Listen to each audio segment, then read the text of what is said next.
So could we acknowledge Nick Chater on our Lakes Community Board has just been in China, and I understand they won their rafting event.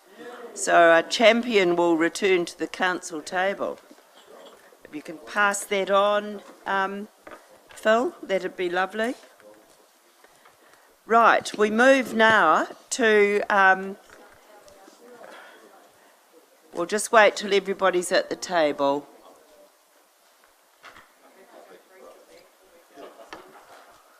We're just waiting till everyone's at the table. Right, we move now to recommendation 2, bilingual Rotorua 66.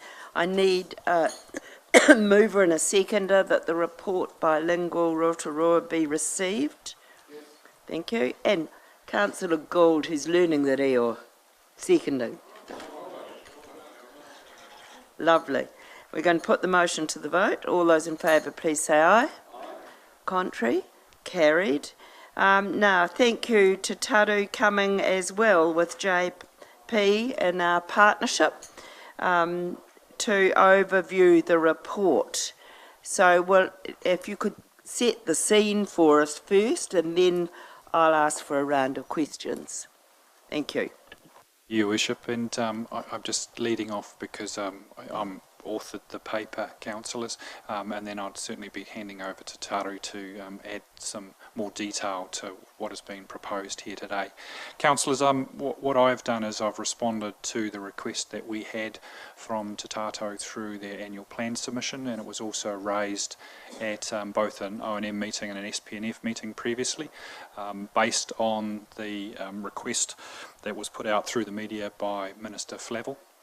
So, councillors, what I've sought to do is just to identify in this item the opportunity for you to take a policy position on this. And what I've attempted to highlight within this report is to say what's the alignment of what has been proposed to what we've looking to adopt today through our Vision 2030. So we've highlighted the links there to the strong cultural aspect and the opportunities that we have been out for consultation on with our community and had strong endorsement back through that submission process as an area of focus for this council. I'd also made reference within the report, councillors, to the tourism review work that had been commissioned by Professor Terry Stevens previously, where he did highlight the opportunities to really promote our cultural identity more strongly for our tourism sector. And he made various comments in there, and it's quoted about getting it out of the box and making it present and evident in our community as a way of enhancing our offering as a tourism destination, so the economic value. And that, councillors, strongly links to some of the messaging that we got back from Minister Flavel through his comments after his visits to Galway, and obviously the experience that's occurred within Wales. And finally, councillors, just referencing also within the reasons why I think there's alignment with this is the practice that we're currently undertaking with our other partner organisations. Clearly there's the relationship with Te Tato, but also in our Library and Health Hub project with the DHB. They've very much adopted the TPK guidance around signs, which is directed towards government departments around the appropriate bilingual signage. So for us, within that project and within that redevelopment, we are following that guidance anyway. As being part of that partnership. So councillors, we sort of see a number of reasons why there's alignment with what we have identified strategically and what we're delivering operationally within the organisation.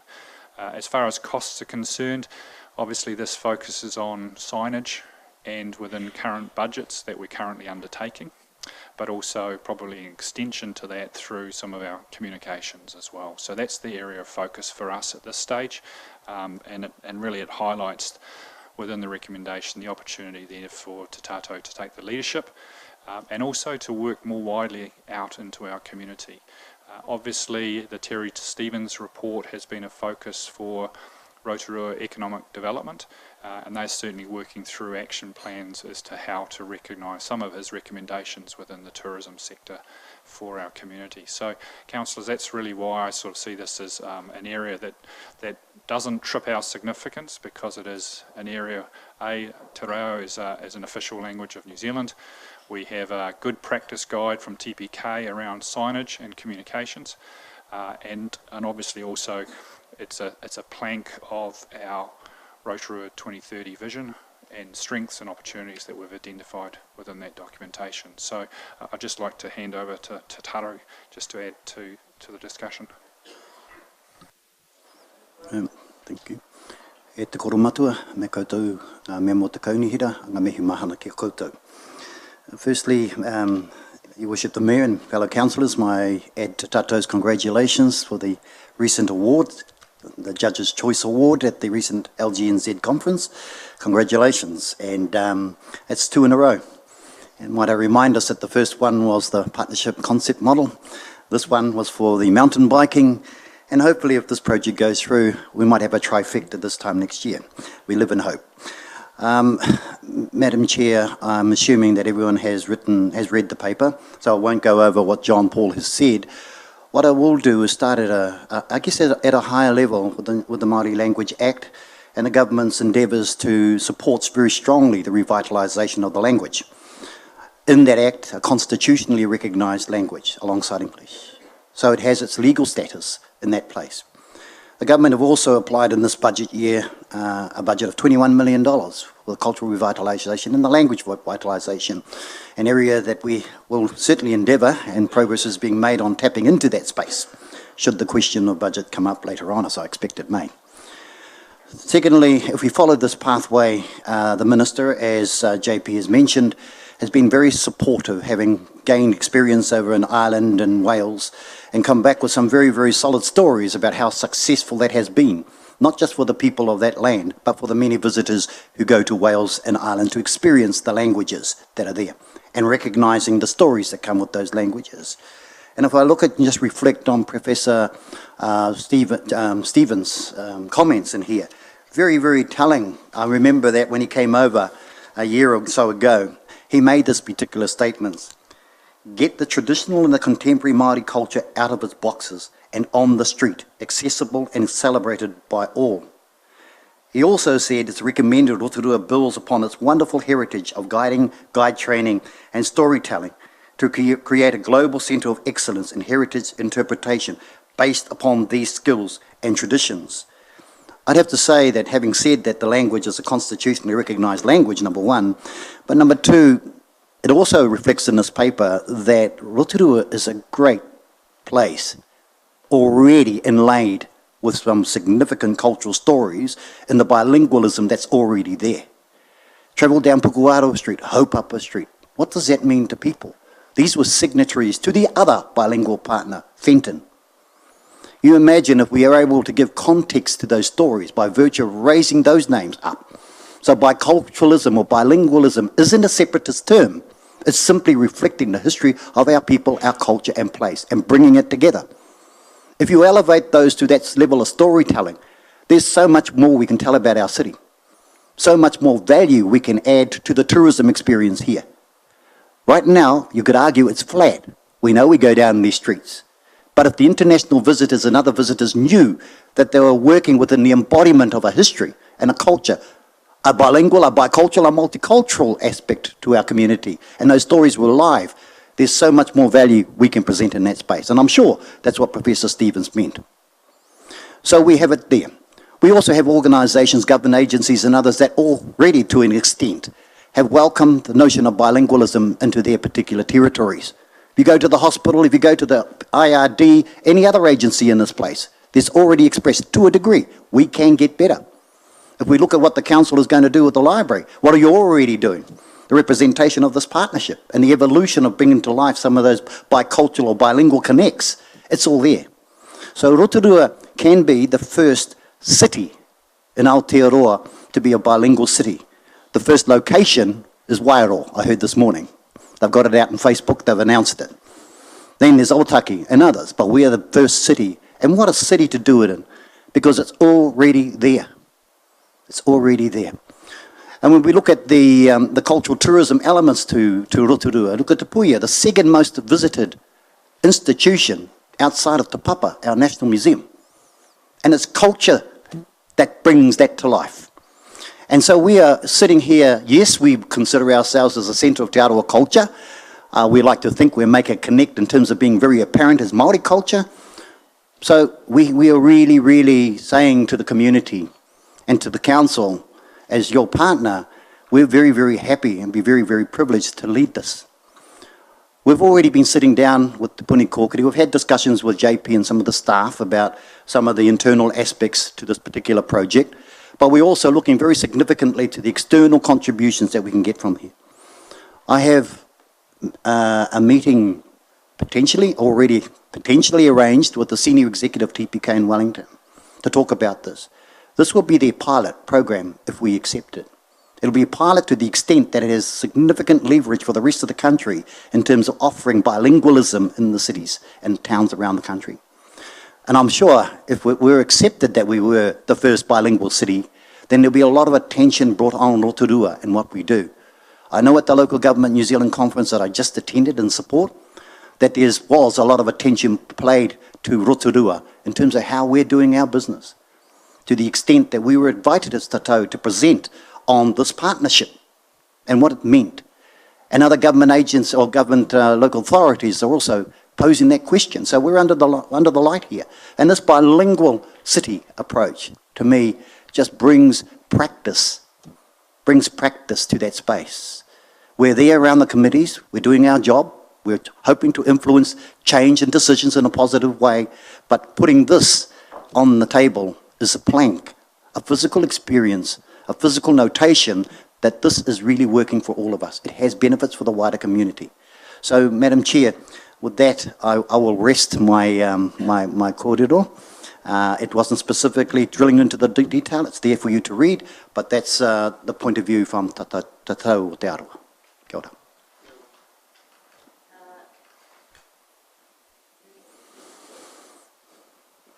Thank you, Your Worship.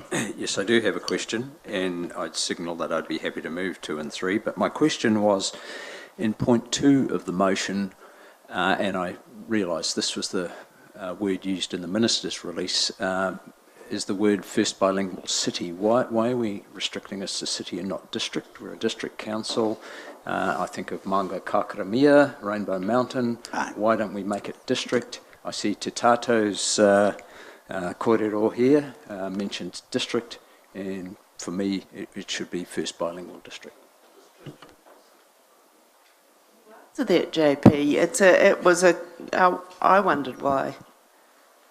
Your Worship, it was simply on the wording that had come forward through the Minister, and so that's why we'd picked it up as formally saying he'd put it out there as that request, and that had been how it had been couched initially. But I certainly take the comments.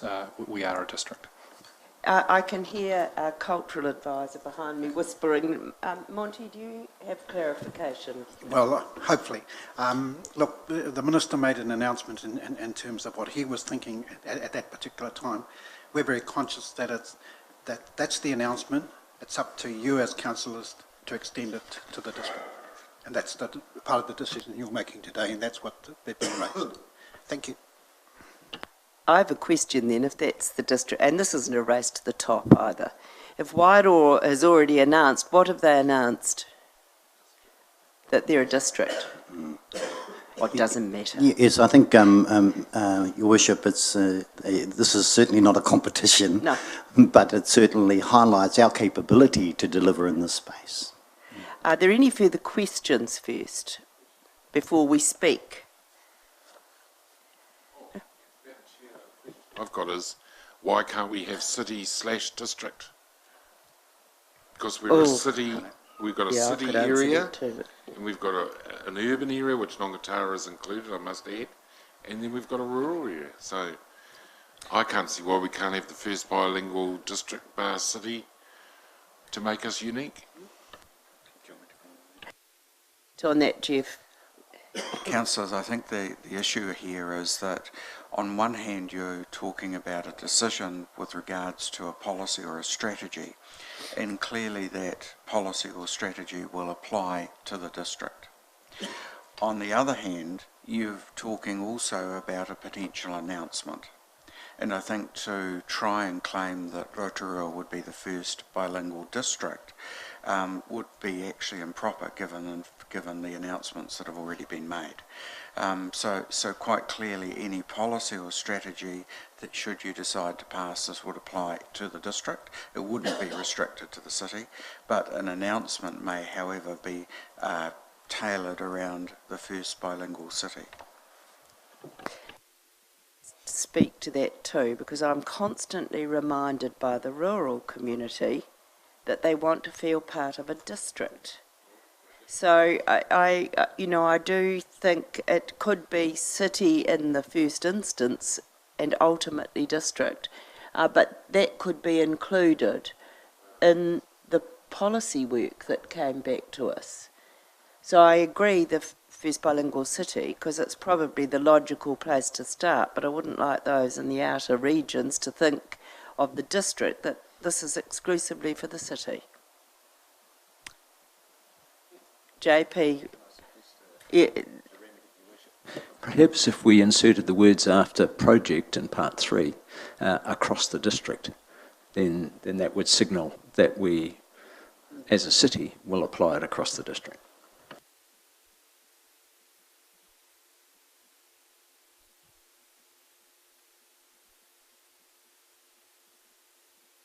And I think considering our focus is now on district development, we've sent a very clear signal that this next period of work for us as a council is the wider district. And yet, for a statement to make to the rest of the country as New Zealand's first bilingual city, that's going to have the impact. It doesn't mean that we're not considering our district, because we have already signalled that very clearly. And that's the policy and the procedures that will fall, and all the work streams that will fall under it. So as long as it's, as Councillor Donaldson has said, that we've got it in number 3, a project across the district, I think that covers it quite clearly. Kent? Thank you, Your Worship. I wish to raise a point of order. This is a matter of policy. Why has it not been put to our Strategy, Policy and Finance Committee, and why are we considering it now without it having gone through that committee and having the input from all those who are supposed to be making the policy decisions? JP, could you answer that? There is an answer to this actually, Councillor Kent. I think you'll understand it when you hear the timing issue here. Your Worship, we did briefly discuss it with Te Tato because of the need that they had initiated it, and I mentioned that it had been raised through their annual plan submission, but also had been raised through the committees, so both SPNF and O&M committee. And in discussion with Te Tato, it was a view that because of that, and because of that almost issue of them voting then on it, that it would be better to bring it straight to council and almost act as a presenter rather than being part of the discussion at the SPNF table. I think also you can see in here there's a reference towards the back about some of the timing within the report, councillors. And it's just another sort of opportunity to sort of say, look, there is some timing opportunities here. So it was that view of how do we most effectively bring this forward.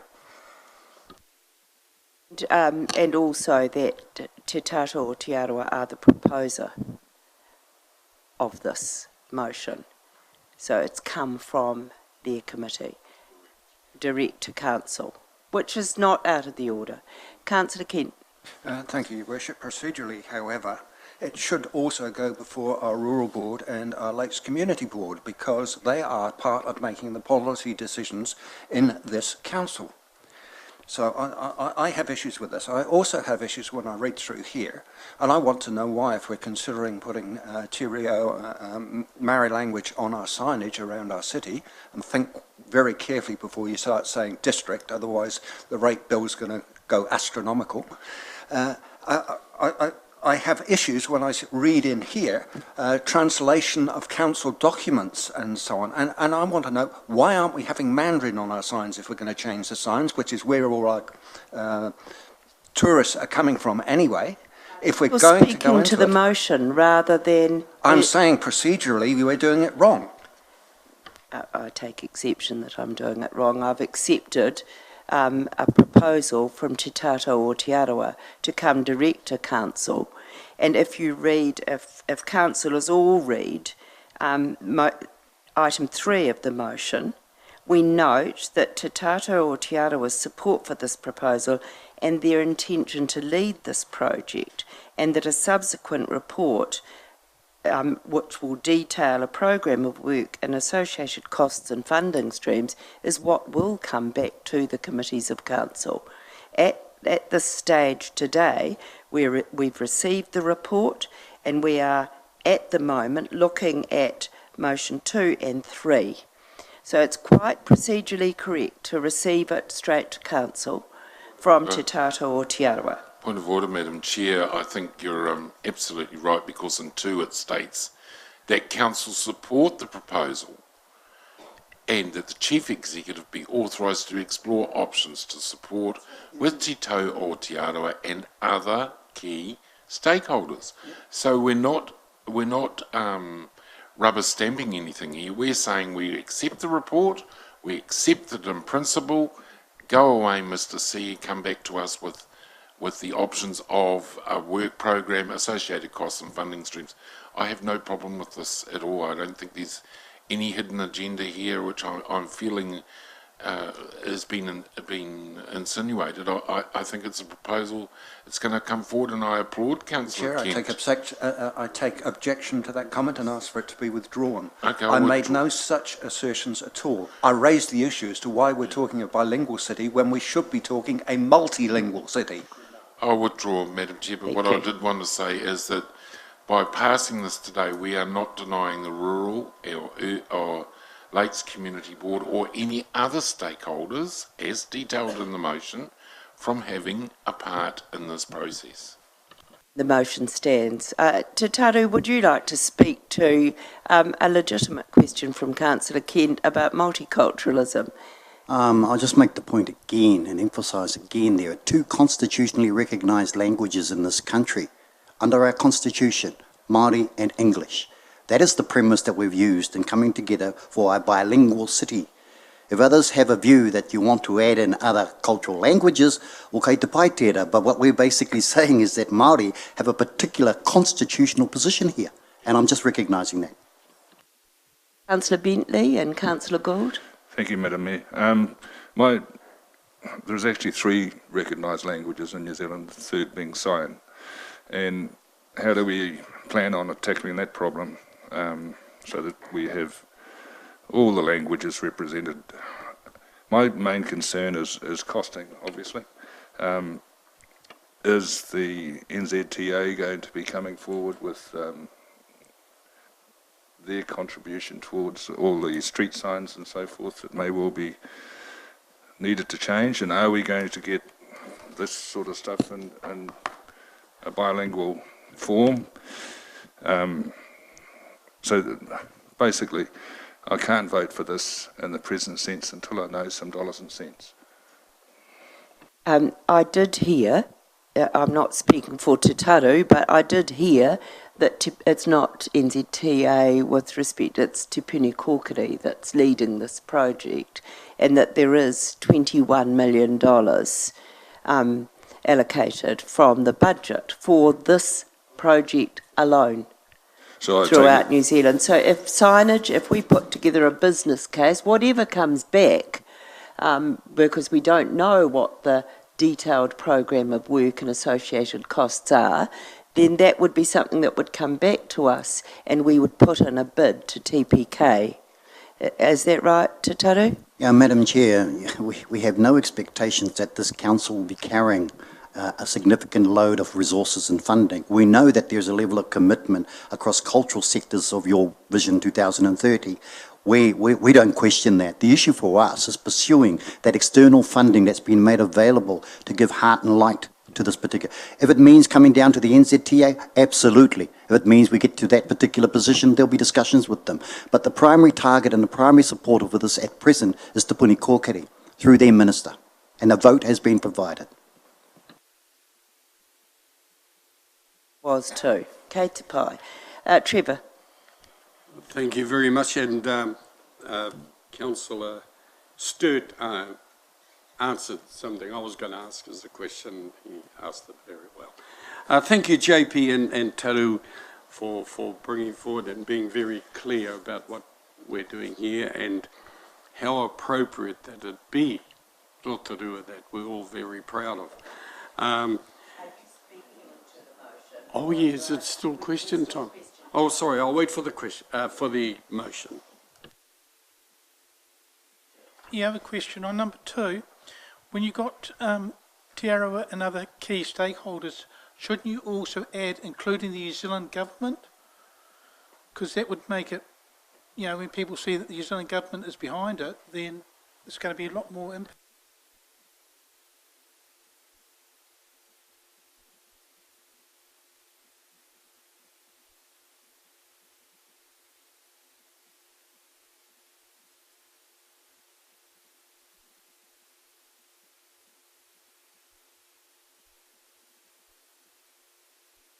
Yeah, I think the government's status on this is under discussion, part 4. They've got an Act of Parliament that supports this Te Turi Mō Te Reo Māori 2016 Act, so I think that we can take that as read.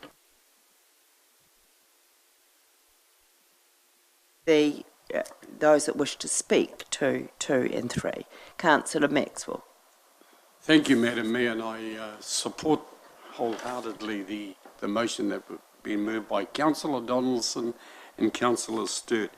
And if I'm allowed to add something here, some of the costs are going to, we heard some of the costs regarding signage. Because Rotorua being the place that it is, it's going to be a lot of translations from Maori to English. So from Hinamore, from Titanakai, from Pukuatua, Haupapa. So really it's going back the other way to inform the majority culture that resides here.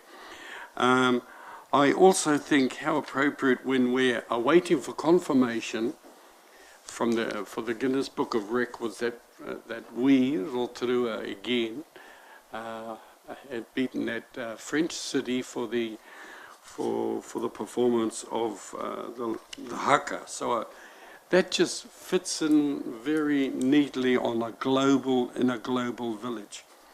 I just want to add something that's just so current. Only days ago, unfortunately, our mayor was present when we were hosted by the deputy mayor of Boreong for lunch, mayor the day before, and during his speech during lunchtime, he actually really bowled us all over with his appreciation to New Zealand, and of course we were part of that, but he talked about our New Zealand soldiers, and Maori were part of it, who supported them well over 50 years ago, 52 something years ago in Korea. Wow, that was tremendous. It gave a chance for when we responded to say yes, and they have contributed something to the culture of New Zealand because our Maori soldiers over there brought back a tune that has become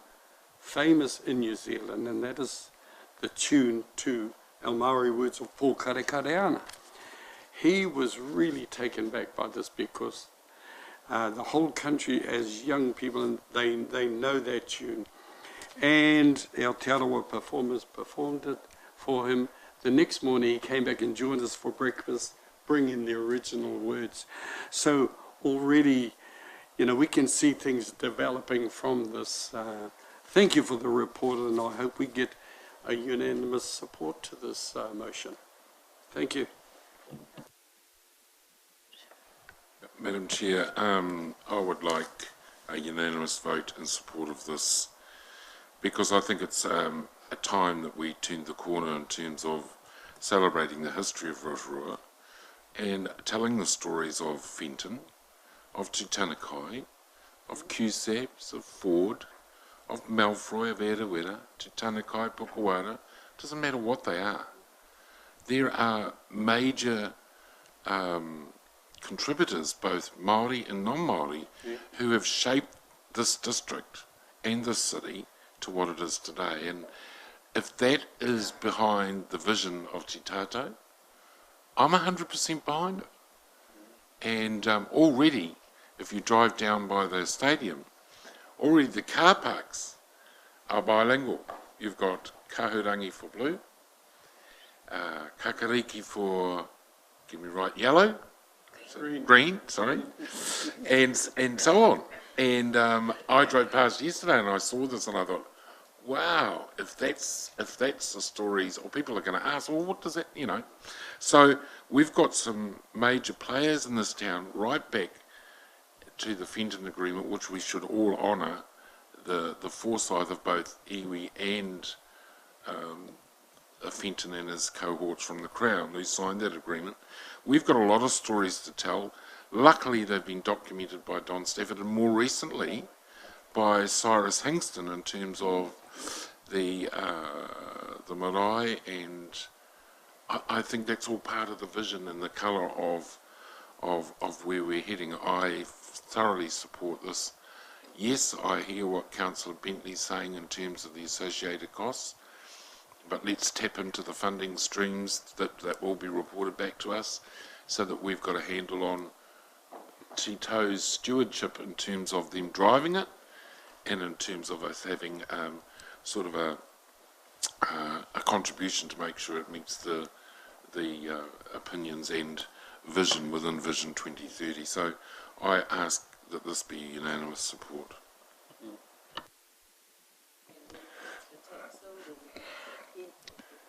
Thank you, Madam Mayor. Just with a clarification, if it's not going to cost our ratepayers money, then I haven't got a problem. But I just wish to point out that a lot of the names that we've got around the place, Hinimau, Te Tanako, Hapapa, and Fenton, they relate to people. I don't believe that is able to be interpreted into English or Maori any other way. It just has to remain as the original surname or whatever.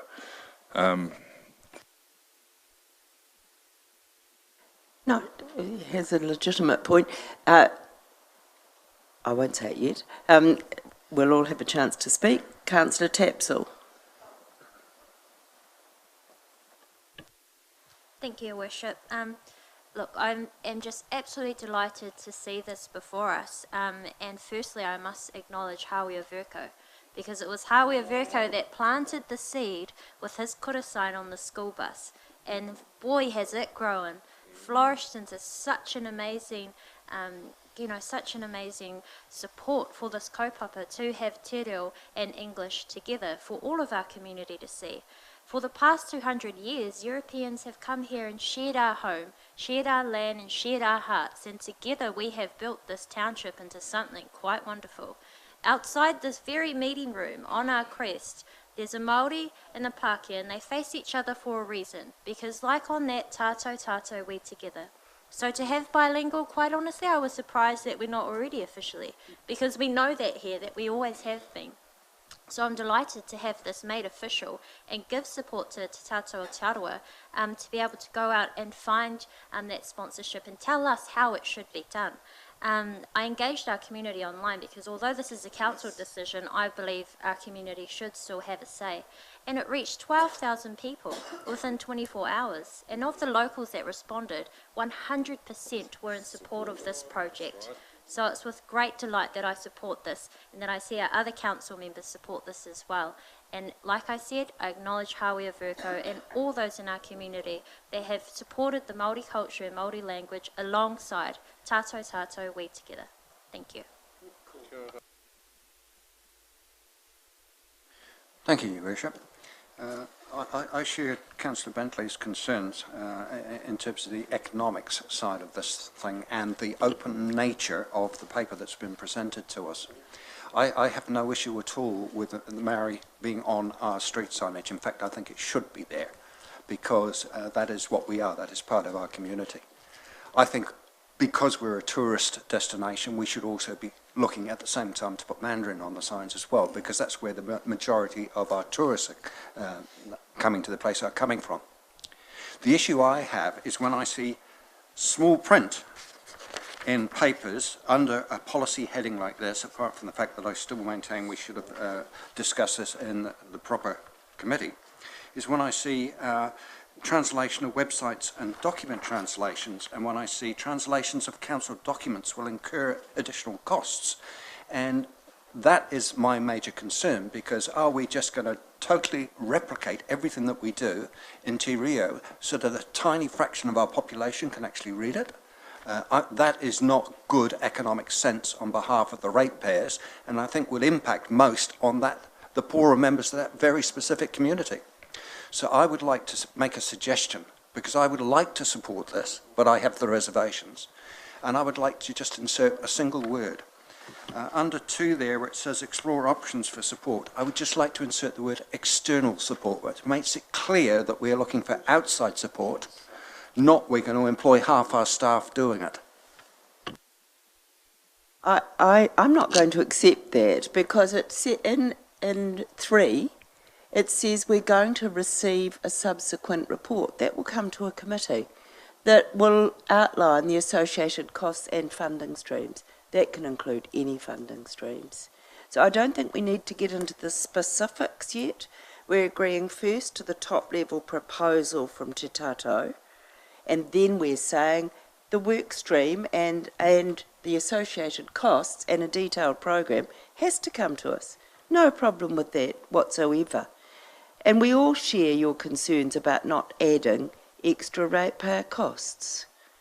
Yeah, I think that's due diligence. Do you want to speak to that, Te Tato? Yeah, just a very quick comment in terms of the translation aspects. You know, it seems to be a view that potentially this could lead to total translations. No. I mean, this has to be done sensitively. It has to be done in a way that does highlight the languages, but it doesn't get to the extent that everything is going to be translated fully. That would be a nonsense. Okay, so we hope that in leading this particular program, we'll lead it with some savvy and some balance. Your Worship, and I'll just add to that too, and that was the indications that we'd tried to say here as well, was that we currently have a degree of practice, and Councillor Sturt identified some of those locations, and in partnership where we have projects, we're building it into existing budgets and existing considerations. And in some cases that's a partial translation, or it might be headings, but it certainly we'd be careful in how we implemented this and to the appropriate level.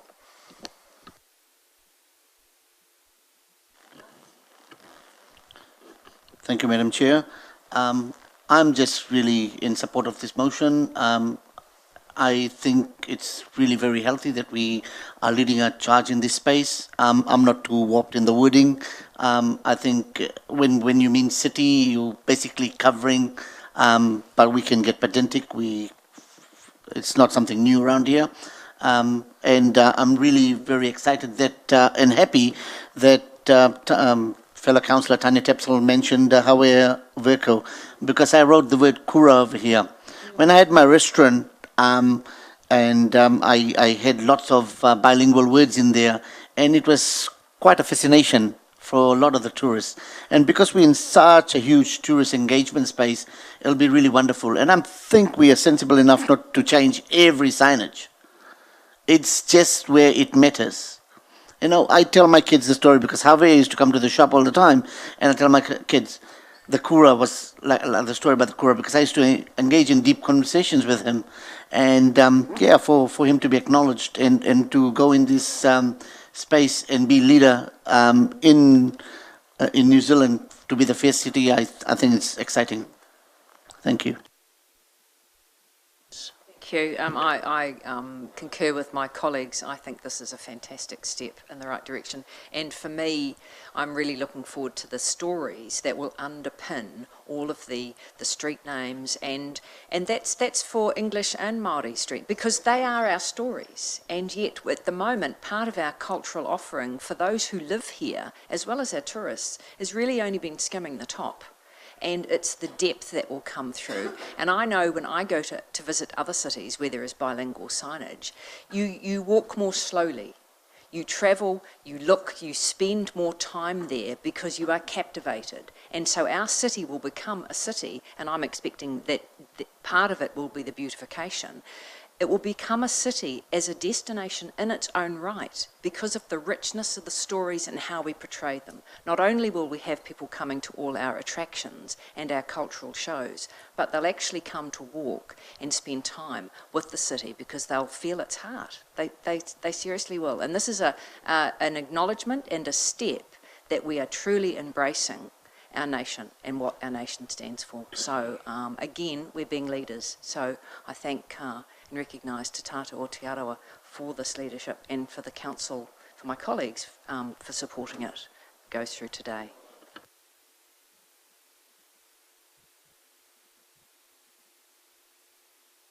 Thank you, Madam Chair. Yes, I'll be supporting 2 and 3. I noticed from the press release from the Honourable Mr Flavel that 37.5% of the Rotorua people are Maori, which is a huge percentage out of the population. We need to emphasise Te Arawa. We also need to be led by council and council staff, which will then get the support of the community and the people of Rotorua to make Rotorua the first bilingual city in New Zealand. And I wish to speak to this, and it takes me to a speaker at local government conference, actually, Holly Ransom, a motivational speaker that talked about the future that we're yet to create. And she talked about this. And you can have digital applications on every sign that will tell you the full story, whether it's Fenton or Tūtanakai. So it's not the translation that has to be physically written all over the signage. So this is the digital age that we're moving into in the future. Also, I really am heartened by the level of debate. We've said in our Rotorua Vision 2030, which we're looking at next, this is our home where its people, we're the heart of Te Arawa and a centre for Māori culture and expression. Rotorua is a place for everyone, tātou tātou. That's very beautiful. And it's a massive journey that we've gone on as a council since 2013 and now further enriched by the wider representation at this council. And if we adopt this proposal today, we are truly looking at people, culture and place. And to me, that's the greatest aspiration. We could become, when we're looking at sustainable growth, we could be like any other city in New Zealand. And then what's the reason that is a compelling reason to either move here, invest here, or decide to come here to experience the destination? I think it's also very exciting that we had Terry Stevens' report. And that report gave us, in terms of our economic growth and destination making, the very important signal of how we could go forward that makes us an absolutely unique destination. And it's not doing much new, it's about telling our stories better and being proud of who we are. And then the other aspects of multiculturalism just flow automatically. So I find this really exciting, and watch the report from Galway about the economic gain in that community when they chose to become bilingual. It's one of the greatest economic incentive drivers that we could do and stimulate as a council. And then it takes me back to Councillor Hunt when we were talking about inner city revitalisation, and we were involved at that stage. We didn't have Te Tata o Te Arawa, so we went to Whakaue and talked about murals. And we were given some very sage advice about don't paint heads of haupapa, Tūtanakai, on our walls around this town, that is not culturally appropriate. But paint the stories of those people with the signage that we currently have, and you've got the hearts and minds of visitors and locals engaged. So I think this is incredibly exciting. I like the timing of it. It has been a debate long held in the House about the recognition of te reo. It's absolutely appropriate, and to me, I say on the international stage that this place is the heartland of Māoridom with Te Arawa. We've expressed that through the partnership with Te Tātou, and I love it coming from Te Tātou board. I think the strength of that board, as was said at the lecture series yesterday on Te Tātou o Te Arawa, quietly spoken, was we will be judged in 3 years' time by our deeds, by our achievements, and this will be the greatest achievement that Te Tātou will gift to our district of Rotorua. It takes me to this morning when my moko said to me, I've just spent a week staying with my cousin's knee, and they kōrero Māori all the time. Why don't you kōrero Māori to me every day? I said, I can't. I'm not fluent enough to do that. And he said, well, we've got to do something about that. And he's 6. So this is the future that we're growing with our children and our entire community, and those councillors that have never been here to a citizenship ceremony to see that every school brings in their little kapa haka group, and it's a real mixed bag now, and we love it. And those in the audience that are truly multicultural sit there with a sense of pride that one day, now they're a citizen, their child might be part of our Rotorua journey.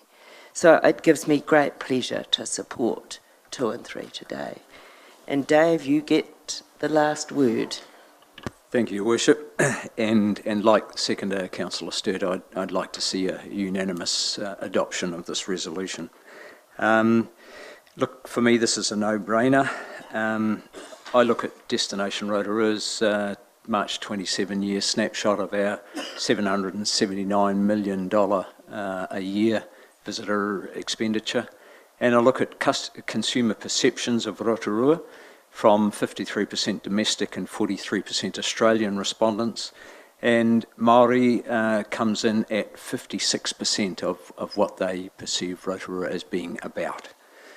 I think of being the experience of being amongst the 7,800 people participating in the giant haka from all walks of our community, as well as from Ngā Haue Whā. And you know, there was just everyone there was united in acknowledging that Māori is the indigenous culture of Aotearoa. Like you, Your Worship, I am moved by citizenship ceremonies, and we've heard some discussion around the need for multicultural signage here and there. But I look at the number of people who come as candidates to those ceremonies from all cultures and from all parts of the planet, and the number who commence their journey, the story of their journey, with a mihi. And I think that says a lot. You know, Indigenous culture adds value to our national character. It adds value to brand All Blacks. You just got to look at their tattoos and their uniform. And, you know, mention of NZTA, I'd be most surprised if we don't see changes on State Highway Rima going forward. You drive into Whistler on the Sea to Sky Highway in British Columbia, and you'll see First Nations language on the signage there. So I think we are the last place in Aotearoa to be cringeworthy about Te Reo being the indigenous language of New Zealand, and we should absolutely support being a bilingual city. So there's my thoughts. Kia ora.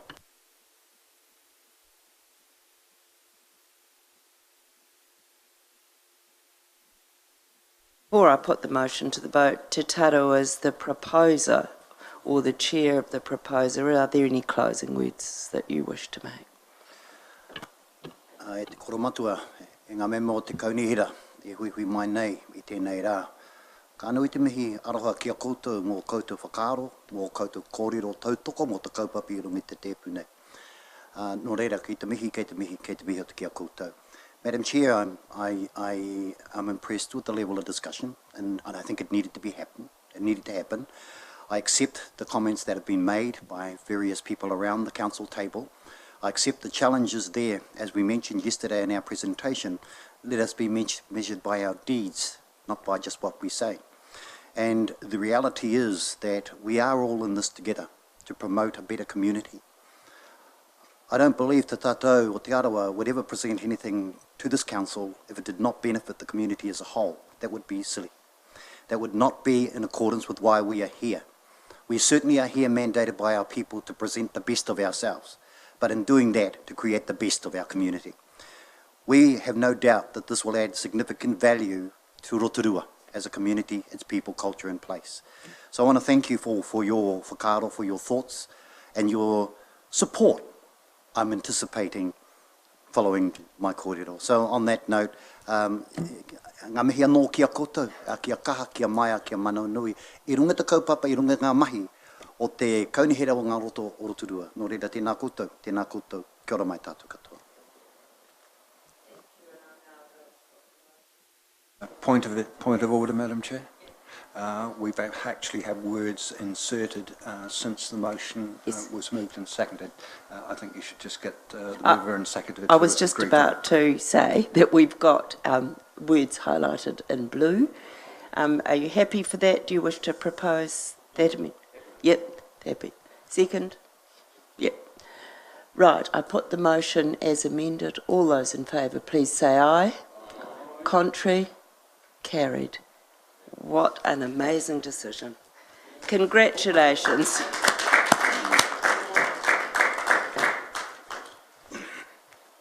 Well, Rotorua, you've made history again. Goodness me. Move on now to page 75, which is the adoption of the Vision 2030 refresh. Do I have a mover and a seconder that the report, the adoption of Vision 2030 refresh be received? Thank you, Councillor Gould. Second, Councillor Hunt. All those in favour, please say aye. Contrary? Carried. JP, this is in front of you, and there are a few amendments, so JP, if you could take us through the report, and then we'll ask for questions and discussion. Thank you, JP. Thank you, Your Worship. Councillors, and just before we go off the resolution, you can just see there that really what we're looking to do here is to confirm the final Vision 2030 document. We went out for public feedback and we received a significant amount of it, and that was on the back of a significant amount of work that was done prior to its being developed as a discussion. And most importantly too, councillors, with setting this direction, we're also starting to talk about the key projects, the big moves and the key projects that now flow through into this annual plan for this current year, but also lead into our longer term plan development as well. So councillors, just wanted to make sure that we had those noted there as well. So councillors, apologies for the late presentation of the document. I think you received an update yesterday, so that we've picked up the final adjustment. So just going through a bit of a page turn, councillors, the Mayor's message, we've just been quite clear of saying, remember, this is the direction setting piece, but we've tried to make sure that we don't miss the linkage to us as an organisation and the focus we need to have on how we work and our business as usual. So that leads into those couple of highlighted paragraphs there, Council. So vision direction is fine, but we do have a large organisation that has a lot of business as usual focus. So just turning through that, Councillors, you'll recognise... Could I just mention there, particularly after the previous vote, at the bottom where we say together we can and do make a difference, we should say tātou tātou. Yes, certainly, Councillor. The intention was, once we have adopted it today, we will put it up on the website and make hard copies available. So those minor editorial changes, if you see any others, we can quickly make. Yeah. So, councillors, if we just turn through there, you can see a lot of the material there is similar to what we had. What we've tried to do on page 5 and 6, councillors, is if you just go through to there, is just to make sure we get that clarity around the vision statement that we've had. So sorry, Councillor, where there's a graphic you can't quite see the page numbers, but if I hold it up, it's that page. So we just wanted to make sure that through a diagram we sort of represented the strategic framework that we're using, councillors. So reflecting on some of what we have learned through the first iteration of Rotorua 2030 was just that we had a lovely vision statement which was sometimes lost because it was reasonably long. So what we've done there is just try to identify those key threads through that, and we talked about that from the feedback as well, about people, culture and place. Her Worship read out the first key one there about we're the heart of Te Arawa and a centre of Māori culture and expression. So, and then supporting that legacy of sustainability and a place for everyone, so that inclusiveness and that we're trying to achieve through the vision statement as well. Councillors, what we hadn't looked to change was the 7 goal statements. So they've just been shown again as they've come through the continuity, but really picking up on what we've done through this refresh, which is to move away from those 4 priorities that we previously had, which, if you recall, we were focusing on what our immediate goals were. So that was that 2013 to 2016 priorities, which were mainly focused on our problems. So we've tried to move away from that and to say what's special or unique or the key strengths of this place that we should be focusing on. And really that's led to some of the discussion we've had today about a bilingual city. So councillors, that just picks up on that, and then just to say, look, in an expression of that, we're identifying some big moves and key projects. So that's kind of our strategic planning framework, councillors.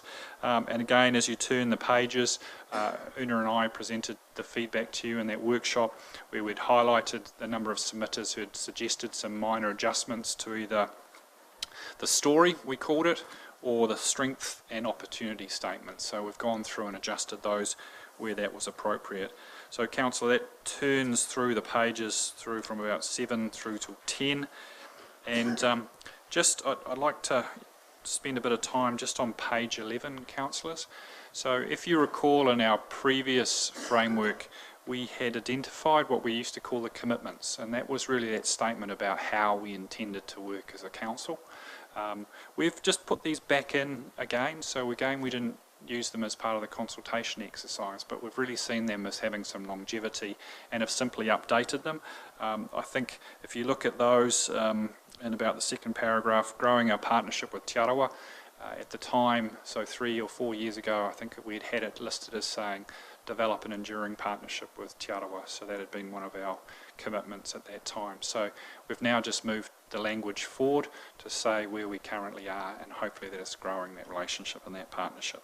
So councillors, that highlights that update, but again what's important within those commitment statements is some of our other efficiency and effectiveness type approaches, looking at innovative ways of working and including our community in what we do. So it just gets us away from saying we're not just about these key projects in pursuing Vision 2030, but as an organisation we have a lot of business as usual and current projects which need to reflect those commitments as well. So we see that as being quite important. So those couple of pages, councillors, you'll see have come out of the information we included within this year's annual plan, and of course are important lead-ins to this year's long-term plan development process. So happy to answer any questions or councillors. Stewart. Madam Chair, we've got in front of us the trifecta for next year's local government conference, I believe. One of the aspects I really love about this is whoever wrote our place is something special, because that encapsulates everything that Rotorua is from a Māori and a non-Māori point of view. It sets down where we come from and what we do enjoy here. You know, and whilst not many of us other than getting an award have spoken about local government conference, one of the things I read in here that links us is what a lot of municipalities throughout New Zealand in breakout sessions and networking and that, they're green with envy as to the relationship that we have, the working relationship that's been developed, particularly in the last 4 years. Prior to that it was it was there, but it wasn't worked on, but particularly in the last 4 years. And those that, I mean, Karen can take a lot of credit for it in her group, but it just rolls off the tongue. God, we wish we had Eat Street. God, we can't wait to see what you're doing in your CVD. And some of the keynote speakers along the lines of this Rotorua Vision 2030, in terms of how you're shaping your 7 goals towards 2030, they're spending billions trying to create what we've done on a shoestring. Billions. I'm not talking 1.2 million, Karen. Billions trying to create an atmosphere within their concrete jungles right throughout the world. So I support this. There's a couple of things that need wordsmithing, but I don't like the word lies. For example, it says Rotorua District lies. It should be Rotorua District is within the Bay of Plenty Regional Council. It doesn't lie anywhere. It's just some wordsmithing that... JP speak to that. He's busting to come in with that word. I'm sorry, Councillor. All I was going to suggest is if there is some really minor things, if you could feed them back to us, we can just editorially finalise it. But really, if it will be of the minor nature, and I appreciate that, Councillor. And it is, and that was the point I was making. There are just minor ones. I do like the aspect that I like is the big moves, because we talk about in the recommendation. Is it in the recommendation? I read it somewhere. Are adopting the big moves that sit in line with what we have just been through with our district plan, and it highlights everything there. I just noticed the skate park, but that'll go in next year, I'm sure. But other than that, I'm really happy with the whole thing. Into the local government conference, if you believe in something strongly, what do they say at your wedding? Don't you put us under, or something like that.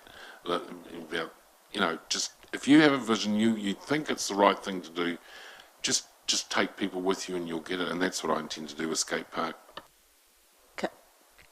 Councillor Donaldson. Thank you, Your Worship. I realise it's a high-level document, and like others, I think it's excellent.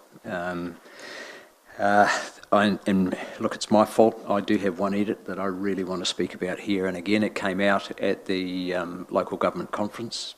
It only needs to be on the online version, but the future is digital. And I think under diverse opportunities and our strengths, we need to make mention that we have a digital strategy. Not necessarily we have a digital strategy, but our strength is that we are digitally connected by ultra-fast fibre.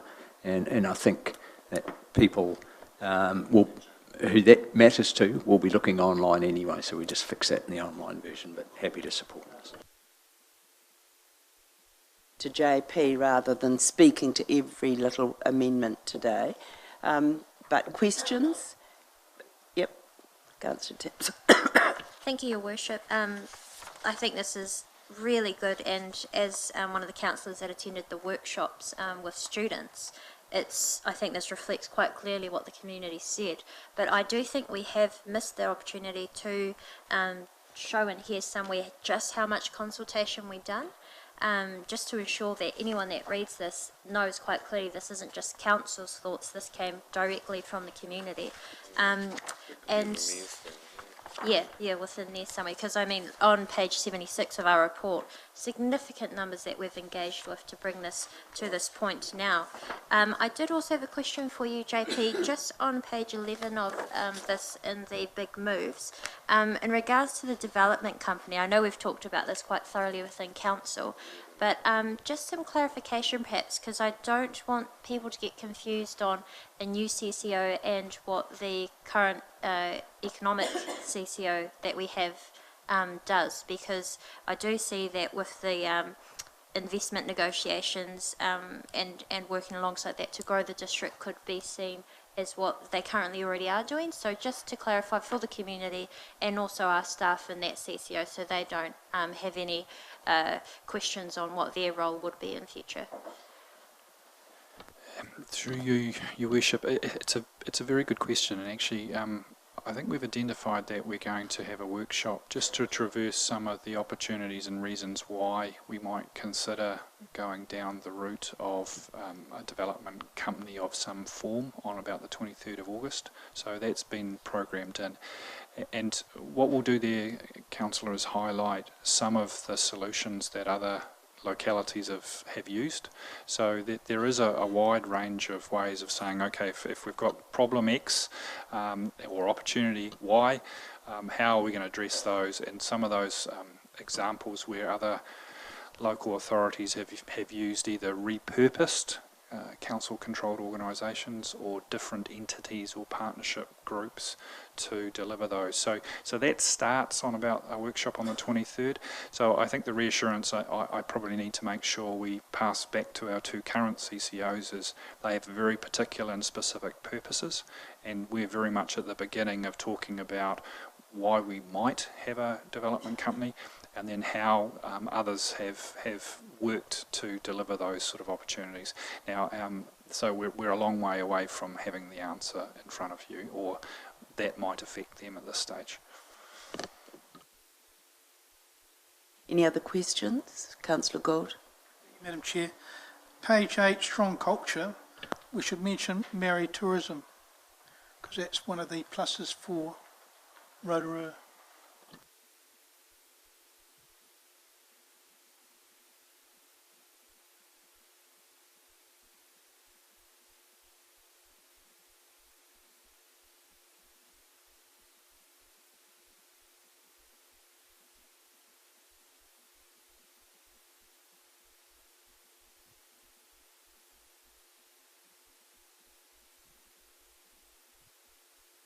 Page 11, JP, might have been a slip of the tongue, but I've been getting a lambasting on social media regarding two words you put in at my last committee meeting saying we had untold surplus reserves that we were considering selling, and I've had untold grief, and it highlights it there. Additional residential sections of commercial industrial expansion on land council owns and has identified as surplus. So I had to explain to these people we hadn't had that conversation yet, that we haven't identified reserves, and that what the process is for reserves. It's a difference between council-owned land and reserves. So I just wondered, JP, for the look of it, please don't, I'm not trying to be pedantic or pinpricking, but I just wondered if that whole paragraph could be together rather than go from one page to the other page, because it looks at the top of page 12, there's something missed. You know what I mean? Just the layout? Just the layout, yeah. Okay? That's all I mean.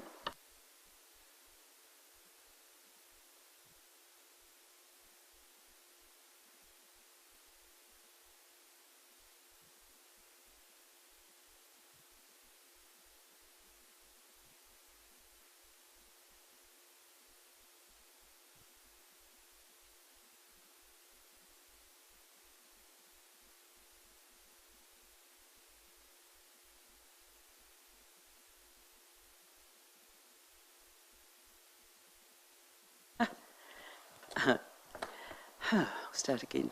I need a resolution to go into public excluded, and I will advise that there are 3 items for consideration in public excluded: a tender for Rotorua District resealing, a contract tender for urban water renewals, and a contract for the Rotorua City Focus Refresh construction and the Jean Batten Square. Thank you. Moved Councillor Stewart, seconded Councillor Maxwell. All those in favour, please say aye. Contrary, carried. Steve, could I, before we start, Yes. comment on the manifesto confidential? I just want to talk about the structure. Because we do actually have responsibility for that